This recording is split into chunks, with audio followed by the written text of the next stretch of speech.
तो अच्छा, एक्टिव और पैसिव वॉइस, तुम दोनों मेरे दोस्तों को डराने आए हो। मेरे रहते तुम दोनों मेरे दोस्तों को डरा नहीं सकते हो। अभी मैं तुम दोनों को बता रहा हूँ। तो आबरा का डाबरा, एक्टिव वॉइस और पैसिव वॉइस गायब हो जाए। एक्टिव वॉइस गायब हो जाए, पैसिव वॉइस गायब हो जाए। जी हाँ गाइस, मैं आपको इस वीडियो में एक्टिव और पैसिव वॉइस के बारे में बताने जा रहा हूँ। ये वीडियो आपके लिए बहुत खास और बहुत ही इंपॉर्टेंट होने वाली है, तो वीडियो को अंत तक जरूर बने रहेगा। और अभी तक चैनल को सब्सक्राइब नहीं किया है तो सब्सक्राइब कर लीजिए, ताकि आपको ऐसी ग्रामर रिलेटेड वीडियो मिलता रहे। आगे चलिए चर्चा करते हैं किस तरीके से एक्टिव वॉइस पैसिव वॉइस बनाए जाते हैं। तो आगे हम चर्चा करते हैं कि वॉइस कितने प्रकार के होते हैं। यदि वॉइस को टाइप को समझने की कोशिश करेंगे तो आपकी जो वॉइस होती है दो टाइप की होती है। पहला तो होता है एक्टिव वॉइस और दूसरा क्या होती है, पैसिव वॉइस। अब यदि एक्टिव वॉइस की जो हिंदी होती है, एक्टिव वॉइस की हिंदी होती है कृत, या इसे कर्तवाच्य भी कहते हैं। और जो पैसिव वॉइस की हिंदी होती है उसे कहते हैं कर्म वाच्य। यानी एक्टिव वॉइस क्या होगा, कृतवाच्य, और पैसिव वॉइस क्या होगी, कर्म वाच्य। यदि मैं आपको सामने एक एग्जांपल दिया, मैं कहा कि Ram pledge cricket, Ram cricket खेलता है। यहाँ पर खेलने काम कौन कर रहा है, राम, और क्या खेलता है, क्रिकेट। तो ये हमारी सब्जेक्ट है ऊपर का राम, ये सब्जेक्ट और ये वर्ब और ये है ऑब्जेक्ट। यदि मैं इस सेंटेंस को पैसिव वॉइस के मूड में लिखूं तो मैं ऐसे कहूँगा कि cricket is played by Ram. यानी क्रिकेट राम के द्वारा खेला जाता है। यहाँ पर खेलने काम कौन कर रहा है, राम। यहाँ भी खेलने काम कौन कर रहा है, राम।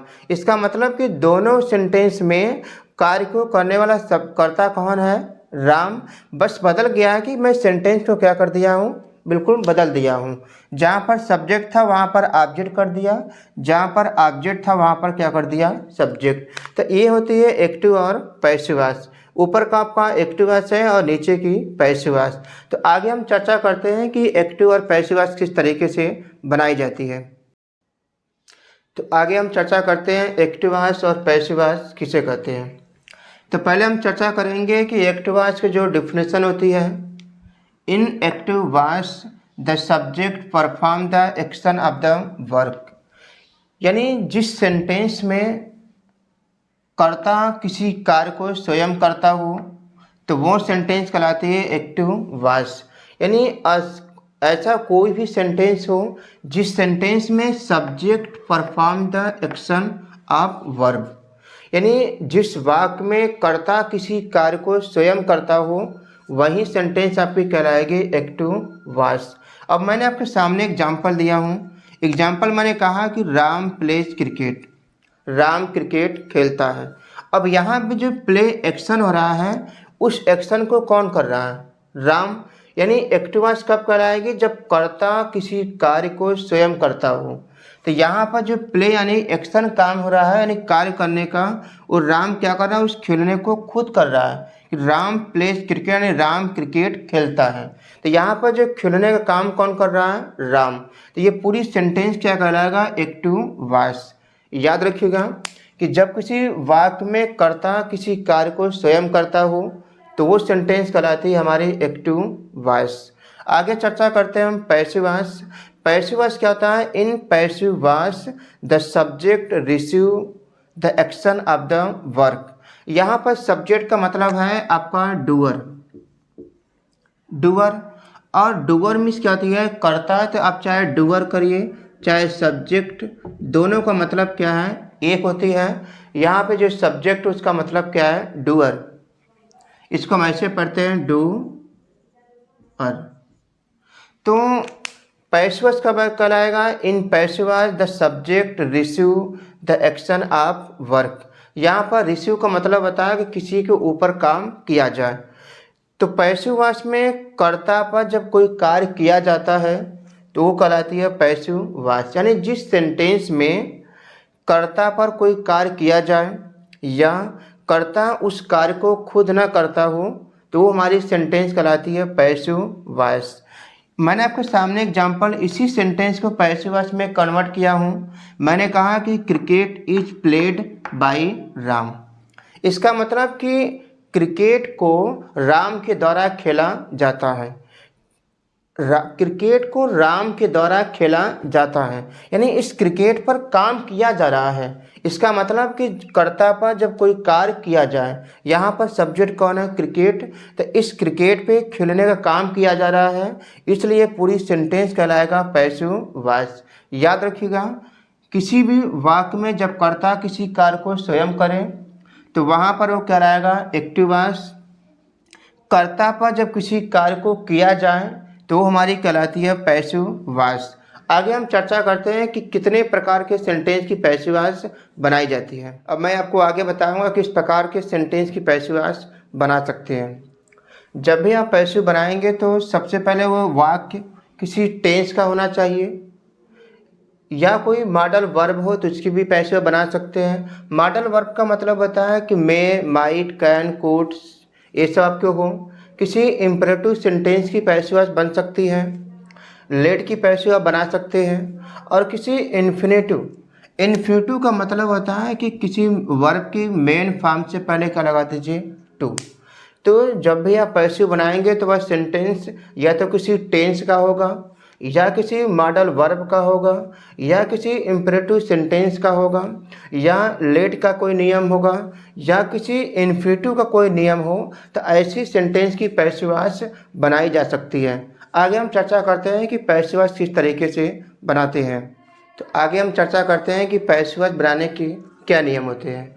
पैसिव बनाने का जो मुख्य नियम होता है, इसमें जो पहला नियम होता है कि एक्टिव वॉइस के ऑब्जेक्ट को, जो हमारी एक्टिव वॉइस की सेंटेंस की ऑब्जेक्ट होगा, उसको पैसिव वॉइस का सब्जेक्ट बनाते हैं या सब्जेक्ट की जगह पर रखते हैं। यानी एक्टिव वॉइस की जो ऑब्जेक्ट होगी उसे पैसिव वॉइस का क्या बनाएंगे? सब्जेक्ट, या तो उसे पैसिव वॉइस के सब्जेक्ट की जगह पर हम रखेंगे। दूसरा नियम है कि एक्टिव वॉइस के सब्जेक्ट को पैसिव वॉइस के ऑब्जेक्ट की जगह पर रखेंगे, वो भी किसके साथ? बाई के साथ। यानी एक्टिव वॉइस का जो हमारा सब्जेक्ट दिया रहेगा उस सब्जेक्ट को पैसिव वॉइस के ऑब्जेक्ट की जगह पर बाई के साथ रखेंगे। तीसरा पॉइंट है कि पैसिव वॉइस को हिंदी में पहचानने का मतलब है कि क्रिया प्लस जाना, यानी उस हिंदी के वाक्य में क्रिया प्लस जाना लगा रहेगा तो वह सेंटेंस कहलाएगी पैसिव वॉइस। कुछ उसमें प्रोनाउन चेंज करते हैं। यदि सब्जेक्ट में आई दिया रहेगा तो उसे हम क्या करेंगे? मी। यदि ऑब्जेक्ट में मी दिया रहेगा तो आई, यानी आई रहेगा तो मी करेंगे, मी रहेगा तो आई। यदि वी रहेगा तो अस रहेगा तो वी, यू को यू और यू को यू। ही रहेगा तो हिम करेंगे, हिम रहेगा तो ही। सी को हर और हर को सी।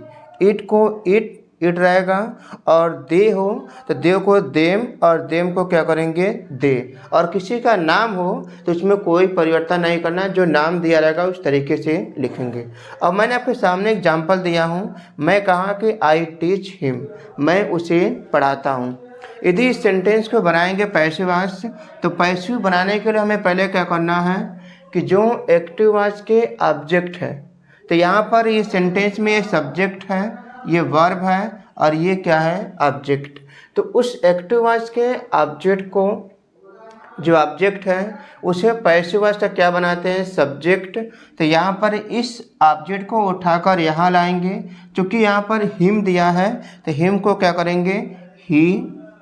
चूँकि ये प्रेजेंट इंडेफिनिट है इसलिए इसकी सहायक क्रिया इज लगाएंगे। पैसिव वॉइस की मैं आगे बताऊंगा अभी आपको। इज और पैसिव वॉइस में हमेशा क्या लगता है? वर्ब की थर्ड फॉर्म। तो टीच की थर्ड फॉर्म क्या आती है? टाट। जब यहाँ के वर्ड खत्म हो जाएंगे तो बारी आएगी सब्जेक्ट की, और एक्टिव वॉइस के सब्जेक्ट को पैसिव वॉइस के ऑब्जेक्ट की जगह पर रखते हैं, वो भी किसके साथ? बाई के साथ। तो यानी जो एक्टिव वॉइस की सब्जेक्ट है वो जाएगा ऑब्जेक्ट जगह पर, वो भी किसके साथ? बाई के साथ। अब यहाँ पर आई लिखा है तो आई को हम क्या करेंगे? मी। तो इस तरीके से इसकी पैसिव वॉइस एक्टिव वॉइस से पैसिव वॉइस बनाई जाती है। इसकी हिंदी क्या होगा कि मेरे द्वारा उसे पढ़ाया जाता है। अब यहाँ पर थोड़ा सा देखेंगे आप, तो यहाँ पर हिंदी में एक पहचान क्या है, क्रिया प्लस जाना। तो क्रिया प्लस जाना भी आए तब भी वो सेंटेंस कहलाएगा पैसिव वॉइस। तो आई होप दैट कि ये टॉपिक अच्छी तरीके से समझ में आया हो। टॉपिक जानकर आपको कैसा लगा कमेंट सेक्शन में जरूर लिखिएगा, और ऐसे ही इंग्लिश से रिलेटेड वीडियो को पाने के लिए चैनल को सब्सक्राइब कर लीजिए।